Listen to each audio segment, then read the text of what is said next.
एक लड़की को अपने बच्चे को दूसरे को गोद न देने की सजा अपनी जान दे करके चुकानी पड़ेगी, ऐसा उसने सपने में भी कभी नहीं सोचा होगा।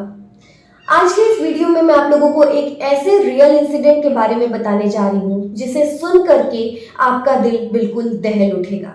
ये इंसिडेंट आज से लगभग एक साल पहले जुलाई 2021 का है, लेकिन इस केस की सच्चाई लगभग एक साल बाद पता चल सकी है। आज से लगभग एक साल पहले 26 जुलाई 2021 को मुंबई में बसई इलाके में एक बीच पे लोगों को एक ब्लैक कलर का सूटकेस दिखाई पड़ता है। उस सूटकेस को देख करके लोग काफी हैरान रह जाते हैं। जाहिर सी बात है, ऐसी अनजान जगह पे एक सूटकेस का मिलना। वो लोग तुरंत पुलिस को इन्फॉर्म करते हैं। पुलिस आती है। सूटकेस को देख करके पुलिस पहले ही इस केस को काफी सीरियस समझ जाती है। उसके बाद जब उस सूटकेस को खोल करके देखा जाता है तो उस सूटकेस में एक लड़की की सिर कटी लाश मिलती है। लोगों में काफी सनसनी फैल जाती है, आसपास के लोगों में। उसके बाद पुलिस लोगों से पूछताछ करती है और जो लाश को पोस्टमार्टम के लिए भेज देती है, और वो लाश आखिर किस लड़की की है इसके खोजबीन में भी वो तुरंत जुट जाती है। लोगों से पूछताछ करती है और जो सिर कटा हुआ है उसके भी खोज में पुलिस जुट जाती है, लेकिन कुछ भी पता नहीं चलता है। उसके बाद आर्टिकल 302 के तहत कत्ल का केस दर्ज कर लिया जाता है पुलिस के थ्रू, और पुलिस ये वेट करती है कि आखिर कोई तो आएगा उस लड़की की खोजबीन में कि उसकी लड़की कहाँ गई और आखिर किसकी लाश है। पुलिस को कुछ तो पता चल सकेगा, लेकिन पुलिस के हाथ में कोई भी सुराग नहीं आता है और कोई भी उस लड़की की पूछताछ के लिए नहीं आता है। इसके बाद पुलिस क्या करती है, उस घटना स्थल की, सूटकेस की, उस लड़की के लाश की और उस लड़की के कुछ डीएनए सैंपल्स भी अपने पास कलेक्ट करके रख लेती है, उसकी फोटोज कलेक्ट करके रख लेती है। उसके बाद पूरे एक साल बीत जाते हैं, लेकिन कोई सुराग पुलिस के हाथ नहीं लगता है। तभी एक दिन उस लड़की के पेरेंट्स कर्नाटका के बेलगाम से मुंबई पहुंचते हैं अपनी बेटी को ढूंढते हुए। उस लड़की का नाम सानिया शेख होता है, जिसकी शादी मुंबई के आसिफ शेख से हुई रहती है। उस लड़की के माता पिता की डेथ पहले ही हो चुकी होती है और उसके चाचा चाची ही उसे पालते हैं। बाद में जब वो बड़ी हो जाती है तो उसकी शादी आसिफ शेख से कर दी जाती है। लगभग एक साल से उसके चाचा सानिया का फोन ट्राई करते हैं, लेकिन बार बार स्विच ऑफ आता है। जब वो अपने दामाद का फोन ट्राई करते हैं तो वो फोन उठाता है आसिफ, लेकिन रॉन्ग नंबर बता करके फोन कट कर दिया जाता है। परेशान होकर के जब वो मुंबई पहुंचते हैं उसके ससुराल में, तो आसपास के लोगों से पता चलता है कि वो लोग वहां अब नहीं रहते हैं। उसके चाचा बिल्कुल परेशान हो जाते हैं। किसी तरीके से आसिफ की माँ से, यानी कि सानिया की सास से उसकी बात हो पाती है। वो गलती से ही सच्चाई को बता देती है कि वो लोग वहां का फ्लैट बेच करके अब मुंब्रा में शिफ्ट हो गए हैं।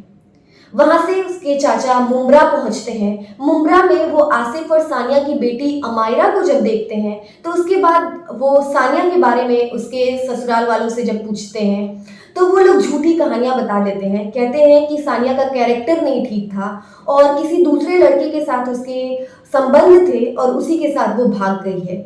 इसके बाद उसके चाचा को डाउट होता है और इस बात पे भरोसा बिल्कुल नहीं होता है, और वो ये सोचते हैं कि अगर ऐसा हुआ भी है तो आखिर इन लोगों ने मुझे क्यों नहीं इन्फॉर्म किया, इसके बारे में इन लोगों को सूचना दी जानी चाहिए थी, लेकिन ऐसा नहीं हुआ।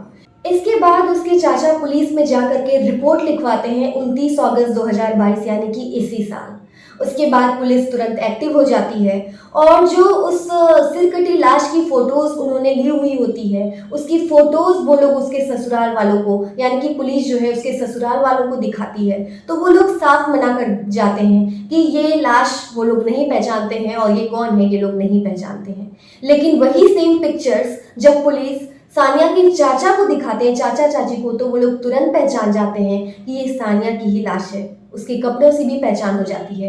लेकिन ये इतना एविडेंस काफ़ी नहीं था। इसे पकड़ने के लिए, पूरा सच्चाई की तह तक जाने के लिए पुलिस को और भी डीप जाना था। उसके बाद पुलिस ने जो डीएनए सैंपल्स कलेक्ट किए थे, उसने डीएनए सैंपल उसके पति आसिफ और अमायरा के भी कलेक्ट करते हैं, और सानिया के डीएनए सैंपल से जब मैच किया जाता है तो तीनों डीएनए सैंपल्स मैच कर जाते हैं और बाद में पता चल जाता है कि ये लाश सानिया की ही थी। उसके बाद पुलिस सख्ती से रूडली जब उसके ससुराल वालों से पूछताछ करती है तो बाद में जो उसका पति है आसिफ, डर करके सच्चाई उगल देता है और कहता है कि उसने ही ये कत्ल किया था।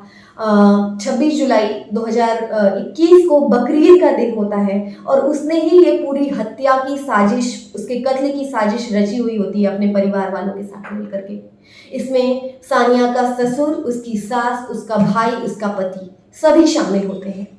उसके बाद पुलिस कठोर कार्रवाई करती है, इन लोगों को जेल की सलाखों के पीछे भेज दिया जाता है। अब बात आती है कि आखिर उस इतना बड़ा कत्ल की साजिश रची क्यों गई?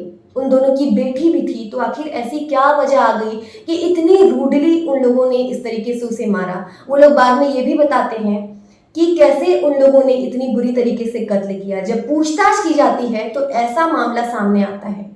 उसका पति बताता है, उसके ससुराल वाले भी इस बारे में बताते हैं कि जो सानिया की ननद थी उसकी शादी काफ़ी वर्ष पहले, काफ़ी साल पहले हुई रहती है, लेकिन उसके ननद और नंदोई की कोई बच्चे नहीं होते हैं और वो लोग काफ़ी परेशान होते हैं। आसपास के लोग काफ़ी ताने देते हैं कि तुम लोगों को शादी के इतने साल हो गए लेकिन तुम लोगों को कोई बच्चा नहीं हुआ।